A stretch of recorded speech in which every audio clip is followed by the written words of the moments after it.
Hello students, कैसे हैं आप सब। आज की वीडियो में हम देखेंगे what is globalisation and what are the effects of globalisation on Indian agriculture. चलिए शुरू करते हैं आज का वीडियो। सबसे पहले देखते हैं ग्लोबलाइजेशन की हेडिंग या ग्लोबलाइजेशन की डेफिनेशन।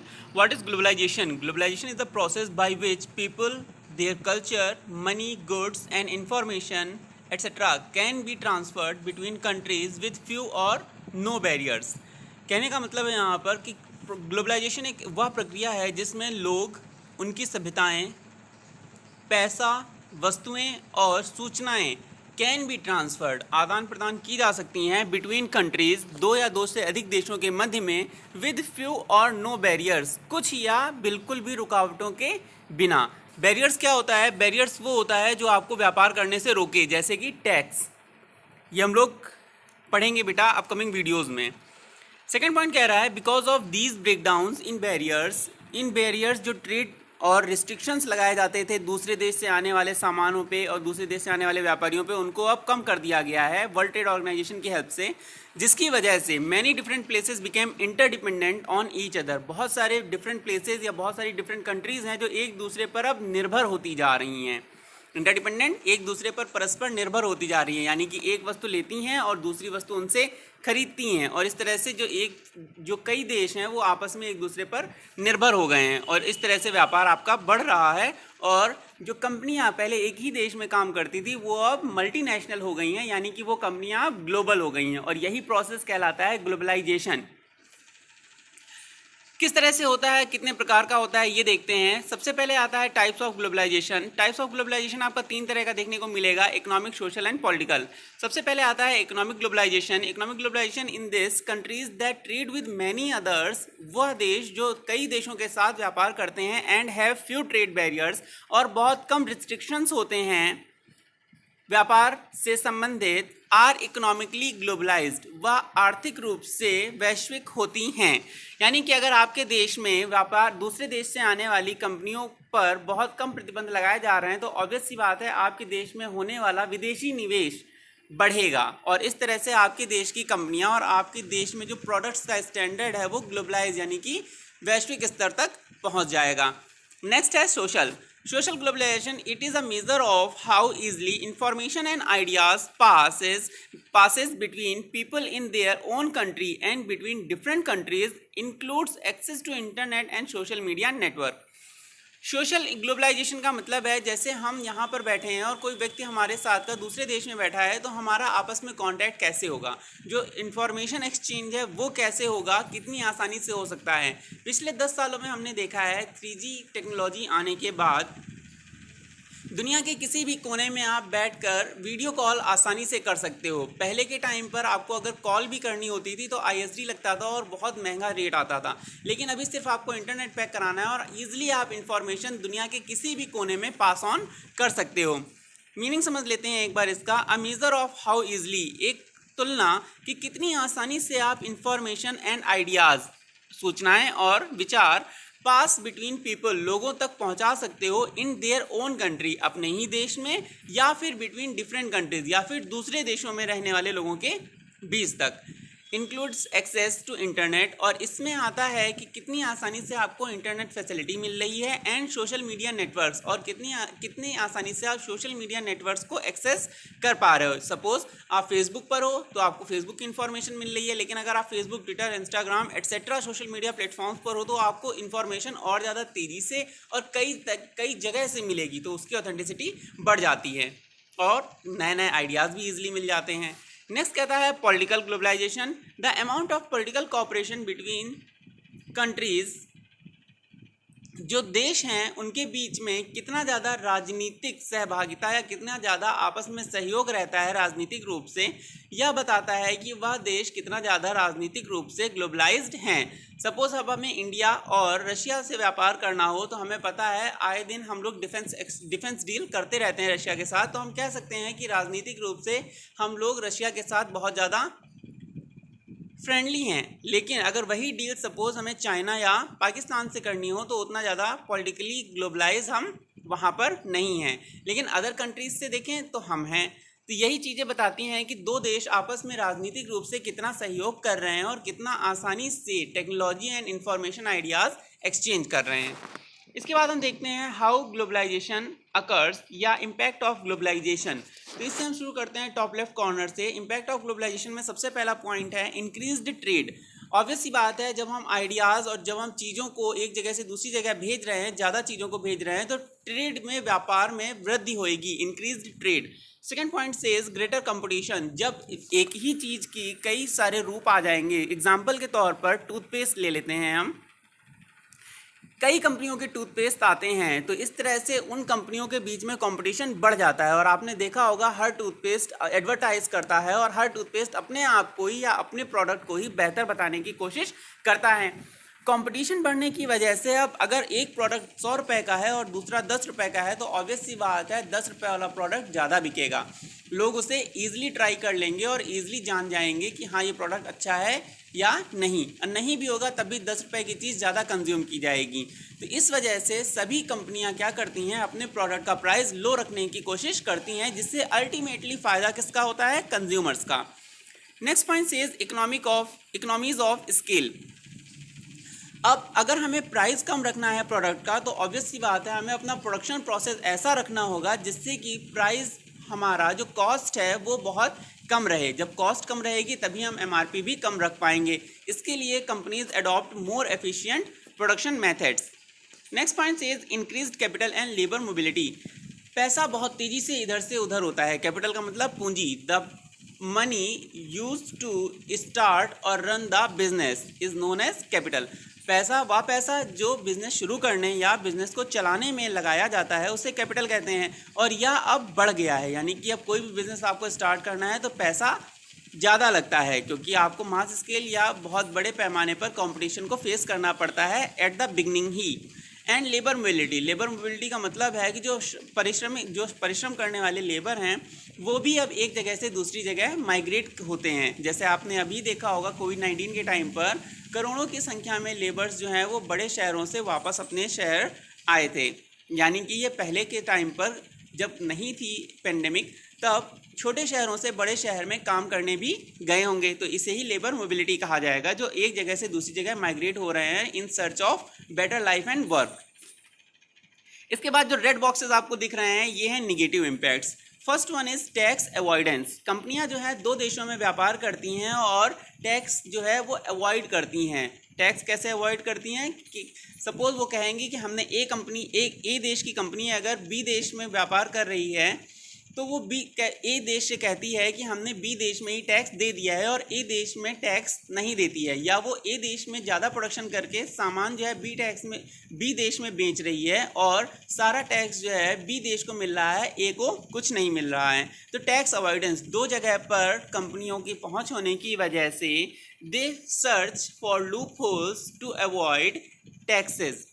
सेकेंड है स्ट्रक्चरल अनएम्प्लॉयमेंट। स्ट्रक्चरल अनएम्प्लॉयमेंट होता है स्टूडेंट्स, जब आपकी कंपनी एक जगह से दूसरी जगह शिफ्ट हो जाए, या पहले हम 10 रुपये का लेबर रखे थे अपनी फैक्ट्री में और अब हमें लेबर माइग्रेशन की वजह से 3 रुपये में ही लेबर मिल रहा है, तो हम 10 रुपये वाले लेबर को क्यों रखेंगे, हम उससे जॉब से निकाल देंगे। या फिर हम मॉडर्न मशीन्स ले आते हैं और जो काम 10 लोग मिलके कर रहे थे वो अब एक मशीन ही कर रही है, जिसकी वजह से हमें 9 लोगों की ज़रूरत अब नहीं है। And from shifting sectors structural unemployment बहुत तेज़ी से बढ़ता है, जैसा कि हमने देखा ही है ग्लोबलाइजेशन की वजह से और सेकेंडरी सेक्टर की ग्रोथ की वजह से हर चीज़ या हर सेक्टर में अब हर फैक्ट्री में अब मशीन्स का इस्तेमाल किया जाने लगा है, जिसकी वजह से जो अनएम्प्लॉयमेंट है वो बहुत ज़्यादा बढ़ा है। And the last impact, which is negative of globalization, says monopoly power of multinationals. Suppose कोई कंपनी है जो मल्टीनेशनल हो गई है, इंडिया, चाइना, पाकिस्तान, बांग्लादेश, नेपाल, भूटान, सब जगह पर उसके प्रोडक्ट बिक रहे हैं, तो वो क्या करती है, एक जगह से रॉ मटेरियल लेती है जहाँ से उसे सस्ते मिल रहे होते हैं, दूसरे देश में जहाँ पर लेबर सस्ता मिल रहा होता है वहाँ पर प्रोडक्शन करती है और जहाँ पर फाइनल असेंबली, जहाँ पर लेबर सस्ता होगा वहीं पर वो फाइनल असेंबली करेगी और जहाँ पर इजीली अवेलेबल मार्केट होगी वहाँ पर जाकर बेच देगी। और इस तरह से उसकी पहुँच ज़्यादा सेक्टर्स में होने की वजह से वो जो लोकल डिस्ट्रीब्यूटर्स या लोकल प्रोडक्ट्स होते हैं उनको ओवरटेक कर देती है। जैसे आज ही के टाइम पर अगर हम इंडिया में देखें तो सभी लोग जो है वो पेप्सोडेंट, क्लोजअप और कोलगेट इस्तेमाल करते हैं।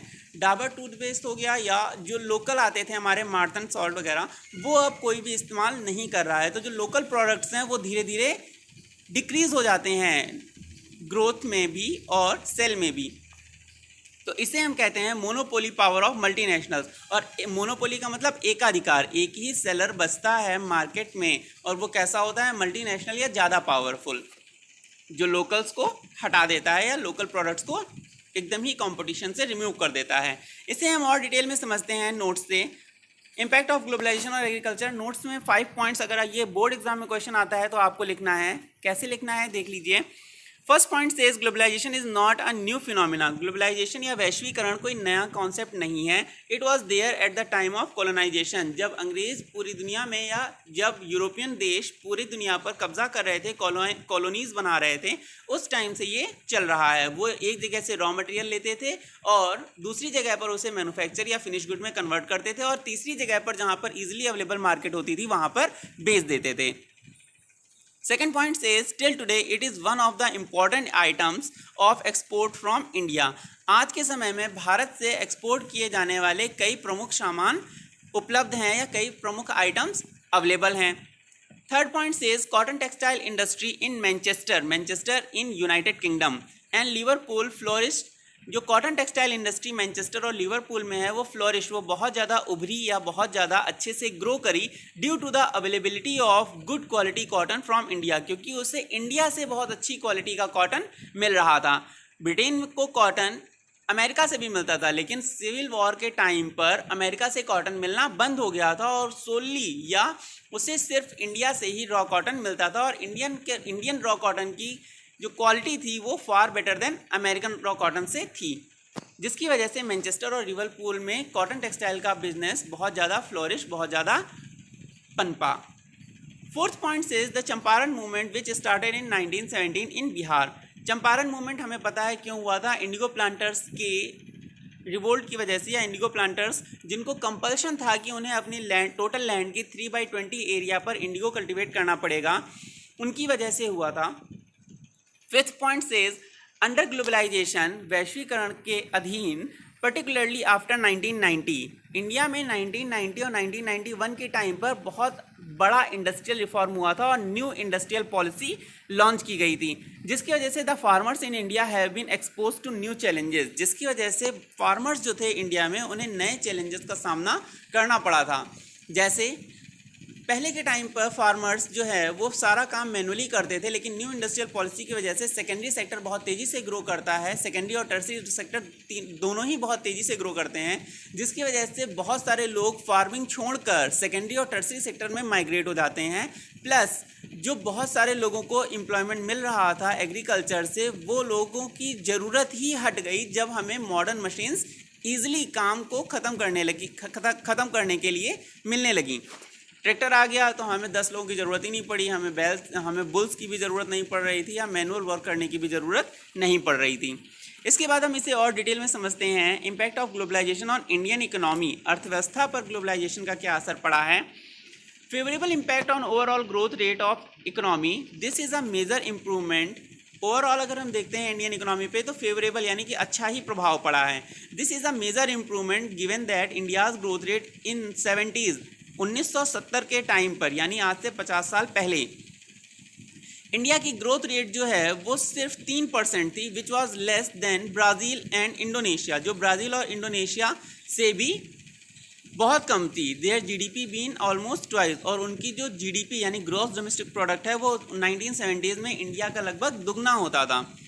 Second point says annual growth rate almost double in 80s। Bharat का जो एनुअल ग्रोथ रेट था वो दुगना हो गया था 80s के टाइम पर, यानी अगले 10 सालों में, to 5.9% and improved India's global position, और भारत का विश्व में स्थान भी बेहतर हो गया था। Third point says India's position in global economy improved from 8th position to 4th position in 2001, और अगले 20 सालों में भारत की पोजीशन जो ग्लोबल इकोनॉमी में 8th पोजीशन पर थी वो इम्प्रूव होकर 4 पॉइंट्स और हाई हो जाती है, और 2001 में India stands eight 4th position. Next point says service sector now contributes. Service sector means tertiary sector, communication and transport sector बेटा. Service sector now contributes to maximum part of GDP. Service sector हमने आपको बताया था जो इससे पहले वाले chapter में जो इंगेजमेंट है लोगों का वो टर्सरी सेक्टर में बहुत तेजी से बढ़ा है. प्राइमरी और सेकेंडरी सेक्टर से लोग शिफ्ट हो गए थे किधर की तरफ, टर्सरी सेक्टर की तरफ बहुत ज़्यादा संख्या में, जिसकी वजह से इसने कंट्रीब्यूट किया है. इसका आउटपुट भी आया है इंडिया की जीडीपी में बहुत ज़्यादा, which is more than 57% and with ranking 18th among leading exporter of services. Next point is boosting agriculture growth through diversification and development of agro processing. जो एग्रो प्रोसेसिंग यानी खेती से संबंधित प्रक्रियाएं होती थी उनमें बहुत ज़्यादा डाइवर्सिफिकेशन, विभिन्नताएं लाई गई हैं, नए नए मेथड अडॉप्ट किए गए हैं, नए नए डेवलपमेंट हुए हैं, जिसकी वजह से एग्रीकल्चरल ग्रोथ भी बहुत ज़्यादा बूस्ट हुई है, बहुत ज़्यादा बढ़ी है. Next point says world class infrastructure. हमने आपको पिछले वीडियो में बताया था इकोनॉमिक्स के चैप्टर के कि world class infrastructure modern farming methods की वजह से सेकेंडरी सेक्टर जो है वो भी बहुत ज़्यादा ग्रो किया है. जब प्राइमरी सेक्टर ग्रो करेगा तो ऑब्वियस सी बात है सेकेंडरी सेक्टर भी बहुत ज़्यादा ग्रो करेगा. और सेकेंडरी सेक्टर की ग्रोथ की वजह से अब हमें जो मशीन्स बाहर से मंगानी पड़ती थी, इंपोर्ट करनी पड़ती थी, वो हम इंडिया में ही मैन्युफैक्चर कर लेते हैं और हमने अपने फार्मर्स को वो फैसिलिटीज़ देना शुरू किया है, वो इंफ्रास्ट्रक्चर डेवलप कर लिया है जो पहले सिर्फ डेवलप्ड नेशंस के पास ही होता था. और अब हमारे जो फार्मर्स हैं या हमारे देश का जो इंफ्रास्ट्रक्चर है वो कम्पीट कर सकता है at world level. Next point says westernisation of local culture. जो हमारी लोकल कल्चर थे उसको पूरी तरह से वेस्टर्नाइज कर दिया गया है, यानी कि पाश्चात्य सभ्यता जो वेस्टर्न कल्चर था हमारा, वेस्टर्न मेथड्स थे हमारे, इम्प्रूव्ड मेथड्स थे, उन्हें अब टोटली अडॉप्ट कर लिया गया है. लोकल कल्चर अगर हम समझें तो मैनुअल वर्क जो हो रहा था उससे टोटली अब मशीन वर्क में कन्वर्ट कर दिया गया है.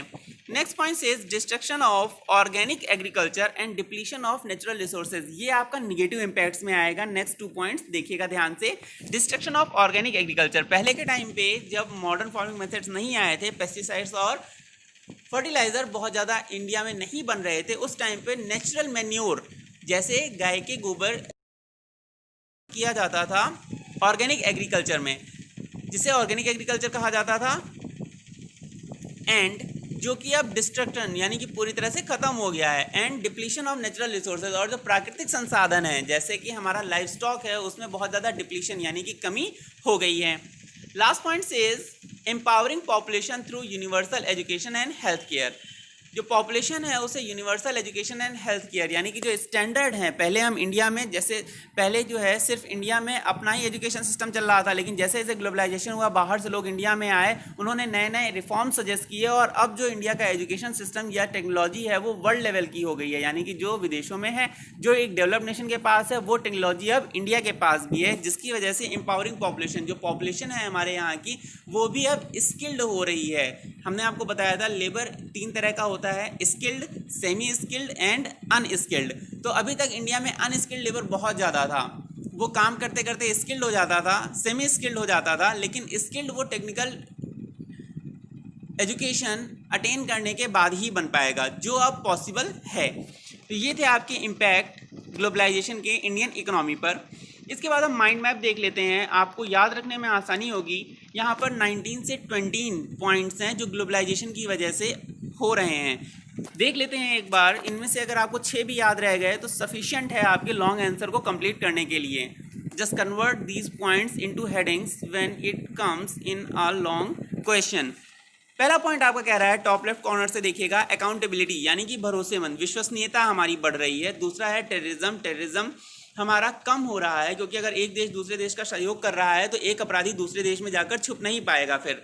थर्ड पॉइंट से श्रिंकिंग वर्ल्ड, दुनिया छोटी हो रही है. जो दुनिया छोटी हो रही है से मतलब है हमारा कि इन्फॉर्मेशन हम इजीली पास कर सकते हैं. पहले हमें एक जगह से दूसरी जगह संदेश पहुंचाने में महीनों या सालों लग जाते थे, लेकिन आज के टाइम पर हम सिर्फ एक बटन या मोबाइल के एक क्लिक से जो इन्फॉर्मेशन है वो दुनिया के किसी भी कोने में पास ऑन कर सकते हैं. यानी कि दुनिया या इन्फॉर्मेशन पहुंचाना बहुत इजी हो गया है. Next point says technology, the internet. Technology इतनी ज़्यादा है और इजीली अवेलेबल है सबके पास. जो इंटरनेट है ऑलमोस्ट सबके पास अवेलेबल है. नेक्स्ट, जिसके पास भी फ़ोन है उसके पास इंटरनेट है. नेक्स्ट इज फ्री ट्रेड, मुफ्त में व्यापार. यानी कि अगर 2 देश एक दूसरे पर इंटरडिपेंडेंट हैं, एक देश दूसरे देश को कोई चीज़ बेच रहा है और उससे कोई चीज़ वापस खरीद रहा है, तो वो ऑब्वियस सी बात है ट्रेड रिस्ट्रिक्शंस यानी कि टैक्सेस को बहुत मिनिमाइज कर देगा, जिससे कि उसको दूसरे देश में टैक्सेस ना देना पड़े। तो ये ऑलमोस्ट फ्री ट्रेड या नेग्लिजिबल ट्रेड फीस के साथ में होगा। Next is cultural exchange. जब एक देश दूसरे देश में या कई देश आपस में मिल के कोई बिजनेस कर रहे हैं या कोई कंपनी कई देशों में बिजनेस कर रही है, तो ये कल्चरल एक्सचेंज भी करते हैं। जैसे हम लोग अभी पढ़ेंगे कल्चरल एक्टिविटीज़ में, जो इंडिया से कैरेबियन आइलैंड या अफ्रीका में लोग गए थे, वो अपना कल्चर भी साथ में लेकर गए थे, और जो वहाँ का कल्चर था वो इंडिया के कल्चर से मिक्स होता है और इसे कल्चरल फ्यूज़न कहा जाता है। ये हम लोग अपकमिंग चैप्टर्स में डिटेल में पढ़ेंगे। Next is capitalism.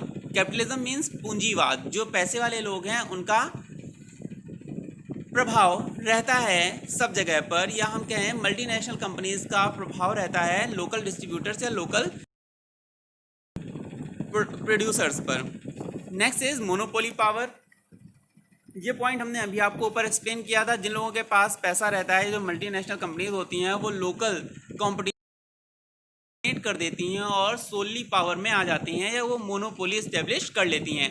Next, environment पे क्या इम्पैक्ट पड़ता है। इन्वायरमेंट पे हम देख रहे हैं कि हमारे पास अर्थ एक ही है और लगातार रिसोर्सेज का कंजप्शन होने की वजह से अर्थ का atmosphere and everything is deteriorating और वी कैन से डिप्लीटिंग। अर्थ जो है वो बहुत तेज़ी से डिस्टर्ब हो रही है या बहुत तेज़ी से अर्थ का एनवायरनमेंट जो है वो पोल्यूट हो रहा है। तो ये ग्लोबलाइजेशन का ही इम्पैक्ट है कि ग्लोबल वार्मिंग भी अब तेज़ी से बढ़ रही है और ग्लेशियर्स हमारे मेल्ट हो रहे हैं। नेक्स्ट पॉइंट से पॉवर्टी। गरीबी हम कह सकते हैं कि मिटी भी है और बढ़ी भी है। जो लोग ग्लोबलाइजेशन प्रोसेस के साथ फ्लो में अपने आप को स्किल कर ले गए, उनकी पॉवर्टी मिटी है, लेकिन जो लोग अपने आप को स्किल नहीं कर पाए और कंपटीशन में पीछे रह गए, उनकी पॉवर्टी बढ़ी है। जैसे सपोज एक फैक्ट्री में 100 लोग काम करते थे और वहाँ पे एक नई मशीन आती है जो 10 लोगों का काम एक साथ कर सकती है, तो ऑब्वियस सी बात है हमें 100 में से 90 लोगों की ज़रूरत अब नहीं है। तो वो 90 लोगों की क्या बात, वो 90 लोगों की जो कंडीशन है वो ऑब्वियस सी बात है पुअर हो जाएगी या उनकी पॉवर्टी बढ़ेगी। लेकिन जो 10 लोग स्किल्ड अपने आप की स्किल बढ़ा लेते हैं और मशीन्स को ऑपरेट करना सीख लेते हैं, उनकी पॉवर्टी हटेगी। यानी कि पॉवर्टी हटी कम है, बढ़ी ज़्यादा है। ये तो आप समझ गए होंगे, 10 लोगों की पॉवर्टी हटी है लेकिन 90 लोगों की पॉवर्टी बढ़ी है। Next is growth. ग्रोथ के चांसेस बहुत ज़्यादा हो जाते हैं क्योंकि हमें फॉरेन टेक्नोलॉजी ईजिली मिल रही है। जो विदेश से कंपनी आएगी वो ऑब्वियस सी बात है अपने साथ एडवांस टेक्नोलॉजी लाएगी, क्योंकि उसे यहाँ की मार्केट में सर्वाइव करना है, इसलिए वो बेटर टेक्नोलॉजी लेकर ही आ पाएगी इस देश में। तो बेटर टेक्नोलॉजी हमें ईजिली मिल जाती है, जिससे लोकल डिस्ट्रीब्यूटर्स या लोकल होता है। Next is exploitation.